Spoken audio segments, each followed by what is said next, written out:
Donald Trump గారు కీలకంగా ఈ ప్రకటన ఏం చేసిందంటే, నేను నరేంద్ర మోడీ గారికి ఫోన్ చేసి ఈ యుద్ధం ఆపకపోతే మీతో వాణిజ్యం కట్ చేస్తా అని బెదిరించినట. బెదిరిస్తే నరేంద్ర మోడీ గారు సైలెంట్ అయిపోయి ఈ ప్రకటించినట్ట, ఏది యుద్ధం ఆపుతున్నామని ప్రకటించినట్ట. ఆ తర్వాత పాకిస్తాన్కి చెప్తే వాళ్ళు కూడా ఆపిరట. అయితే గతంలో 1971 ప్రాంతంలో ఇందిరాగాంధీ గారు పాకిస్తాన్తో యుద్ధం చేసేటప్పుడు నిక్సన్ అనేటువంటి అప్పుడే అమెరికా ప్రెసిడెంట్ నిక్సన్ గారు కూడా ఇదే చెప్పిండట, ఇందిరాగాంధీజీ మీరు ఆ యుద్ధం ఆపాలంటే ఈ యుద్ధం ఆపాలా వద్దా అనేది నేను డిసైడ్ చేసుకుంటా, నువ్వు స్నేహ దేశం మాత్రమే మా మీద పెత్తనం చేయడానికి లేవని బెదిరించి యుద్ధం చేసి గెలిచింది.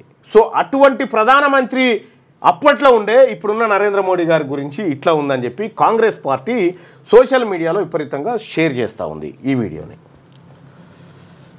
అయితే ఈ విషయంలో నరేంద్ర మోడీ గారు ఈ డ్యామేజ్ కంట్రోల్ కార్యక్రమాలు ఎన్ని చేసినా కూడా అది అంత పర్ఫెక్ట్గా, ఎందుకంటే ట్రంప్ ఎట్లా చేస్తాడు ప్రకటన యుద్ధం ఆగిపోతుందని, భారత్ ఎవరో చేయాలి కదా, పూర్తి మద్దతు అయితే ఉండే, అందరి మద్దతు ఉండే.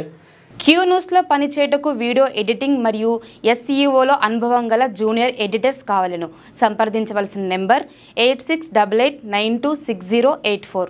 లేటెస్ట్ న్యూస్ తెలుగు మరియు ఇంగ్లీష్ అప్డేట్స్ కోసం ఇప్పుడే క్యూ న్యూస్ అఫీషియల్ యాప్ ని ప్లే స్టోర్ నుండి డౌన్లోడ్ చేసుకోండి. సరికొత్త సమాచారాల కోసం క్యూ న్యూస్ వెబ్సైట్ ని ఫాలో అవ్వండి. ఛానల్లో ప్రాంతీయ, జాతీయ, అంతర్జాతీయ వార్తలు వీక్షించండి. లైక్ చేయండి.